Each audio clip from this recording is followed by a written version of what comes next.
Welcome back to my channel. I hope आपको last video अच्छे से समझ आ गई होगी। अगर किसी को कोई प्रॉब्लम हो उस वीडियो में तो प्लीज़ आप मुझे कमेंट सेक्शन में कमेंट करके ज़रूर बता सकते हैं। आज का हमारा टॉपिक है advantages and importance of the market segmentation.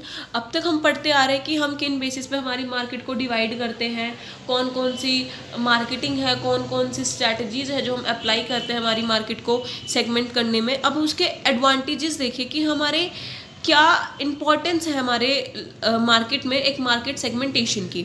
सो आपको इतना कुछ समझने की ज़रूरत नहीं है, just you can understand in a one single line.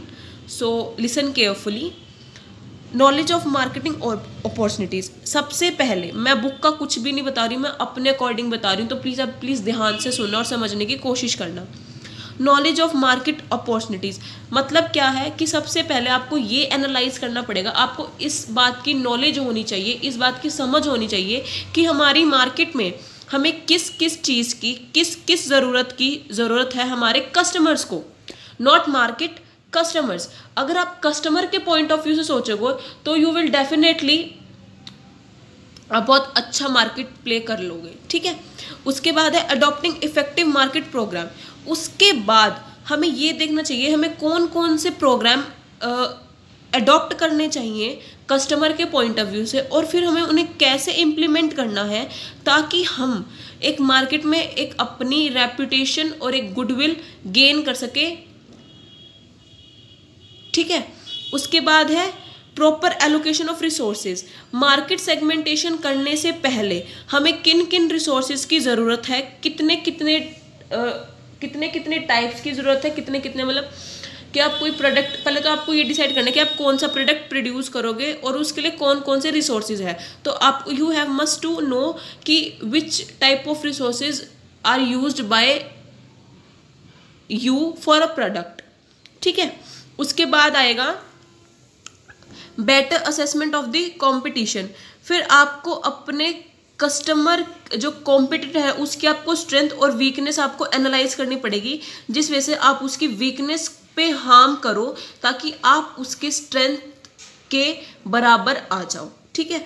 उसके बाद है नॉलेज ऑफ कस्टमर नीड्स। उसके बाद आपको कस्टमर्स के नीड्स की नॉलेज होनी चाहिए कि हमारे कस्टमर्स की नीड्स क्या है, प्रेफरेंसेस क्या है, उनकी डिमांड्स क्या है, उनके लाइक क्या है, उनके डिसलाइकिंग क्या है। आपको उनके मूड स्विंग्स पता होने चाहिए कि कब क्या क्या मतलब कब कैसे क्या कितने प्राइस में वो क्या चीज़ चाहते हैं, ठीक है। फिर है एडजस्टमेंट इन प्रोडक्ट्स। फिर आपको अपने प्रोडक्ट्स की एडजस्टमेंट करनी पड़ेगी, जैसे कि उनके नेचर, आपके कस्टमर्स के इनकम के अकॉर्डिंग। आपके कस्टमर की क्या पता इनकम कैसे, तो उसके अकॉर्डिंग आपको अपने प्रोडक्ट की एडजस्टमेंट करनी पड़ेगी, उसके टाइप पे आपको ब्रांड करना पड़ेगा और उसके अकॉर्डिंग ही आपको उसका प्राइस फिक्स करना पड़ेगा। फिर है इफेक्टिव एडवर्टाइजिंग अपील। उसके बाद आपकी जो एडवर्टाइजमेंट है आपके प्रोडक्ट के थ्रू वो आपकी इफेक्टिव होनी चाहिए और वो आपकी एक अपील टाइप होनी चाहिए ताकि हर एक कस्टमर आपकी एडवर्टीजमेंट से इन्फ्लुएंस होए और आपके प्रोडक्ट को बाय करने के लिए एक एग्रीड प्राइस में रेडी हो जाए। उसके बाद है एनहेंस द मार्केट एफिशिएंसी। फिर आपकी ड्यूटी बनती है कि आप अपने मार्केट की स्ट्रेटजीज को एनहेंस करो कि क्या प्राइसिंग है, क्या प्रमोशन है, क्या डिस्ट्रीब्यूशन चैनल है, क्या रिक्वायरमेंट्स है, कौन कौन सी स्ट्रेटजीज है, क्या क्या प्रमोशंस है, ये सब, ठीक है। उसके बाद है इंक्रीज इन सेल वॉल्यूम्स। फिर आपके जो प्रोडक्ट्स है वो किस तरीके से सेल्स वॉल्यूम इंक्रीज हो सकती है, बाय चेंजिंग पैटर्न या फिर बाय चेंजिंग रिसोर्सेज या फिर चेंजिंग पॉलिसीज, प्लानिंग, ये उनके फिर आपको ये सब आपको देखना पड़ेगा। उसके बाद है बेनिफिट टू कस्टमर्स। जब भी आप कोई प्रोडक्ट प्रोड्यूस करो तो आपको ये देखना होना चाहिए कि हमारे इस प्रोडक्ट से हमारे कंज्यूमर्स को क्या बेनिफिट होगा, ठीक है। तो ये थे आपके एडवांटेजेस एंड इम्पोर्टेंस, जो कि बहुत इंपॉर्टेंट पार्ट है। अगर आप किसी क्वेश्चन में आपको कुछ समझना है तो आप ये अच्छे से एक्सप्लेन कर सकते हो। नेक्स्ट टॉपिक देखिए क्या है हमारा। उसके बाद टॉपिक है हमारा सम एग्जांपल ऑफ सेगमेंटेशन, जैसे television, automobiles, watches and bank services. तो मुझे आई थिंक ये समझाने की ज़रूरत नहीं है, बट मैं फिर भी आपको एक ब्रीफ दे देती हूँ कि जैसे जैसे हमारी जो सेगमेंटेशन है, टेलीविज़न है, पहले वाइट एंड ब्लैक कलर के टीवी होते थे, आज के टाइम कलर है, और वो भी आप देख रहे हो कि कितने टाइप्स में है, छोटी स्क्रीन, बड़ी स्क्रीन, 20 इंचज़, 30 इंचज़, 32, 42, जो आपकी नीड है, जो आपकी प्रेफरेंसेस है, उन सब के अकॉर्डिंग प्रोडक्ट्स को डिफ्रेंशिएट कर दिया गया है, ठीक है। अब है आपका प्रोडक्ट पोजिशनिंग। प्रोडक्ट पोजिशनिंग क्या है? एक स्ट्रेटजी है, जो कि टेक्निक है एक प्रोडक्ट की इमेज को कस्टमर के माइंड में लाने के लिए कि हमें what do you to a product, हमें क्या करना चाहिए, किस टाइप से उनके माइंड में लाना चाहिए, क्या हमारे प्रोडक्ट की पोजीशनिंग होनी चाहिए, किस प्रोडक्ट के किस तरीके से और किस मार्केट में वो अप्रोप्रिएट बैठ रहा है हमारा प्रोडक्ट। सबसे पहले हमें रिसर्च करना चाहिए हमारे कॉम्पिटिटर्स की पोजीशंस क्या है, उनकी ओन पोजीशनिंग क्या है, रीपोजिशनिंग क्या है, और जिसकी वजह से हम अपने प्रोडक्ट की क्रिएटिव पोजीशनिंग कर सके। According to James, product positioning is a process of identifying the needs of market segmentations, product strength and weakness, and the extent to which competing products are perceived to meet customer needs, ठीक है। अब देखिए type of product positioning, ये 3 है। Identify possible competitive advantages, choosing the right competitive advantages and signaling the competitive advantages। देखिए next page पे identify possible competitive advantages. सबसे ये फर्स्ट स्टेप है हमारे प्रोडक्ट पोजिशनिंग का, जो एक्सप्लॉइट करता है हमारी कंपनी को। जो हमारे कॉम्पिटिटर्स हैं ऑफर करते हैं great values to the customers, जिसके थ्रू हम हमारे लोअर प्राइस की वजह से हम उन्हें हायर प्राइस में बेनिफिट मिलता है। जिसके दो बेसिकली टाइप्स हैं कॉम्पिटिटिव एडवांटेज के, cost leadership and product differentiation. Second है जो हम बेस्ट चूज़ करते हैं हमारे अमंग्स में वेरिएबल एडवांटेजेस में, हम वही अप्लाई करते हैं अपने प्रोडक्ट के लिए, जो हमारी प्रोडक्ट पोजीशनिंग स्ट्रेटजी को बिल्डअप करता है।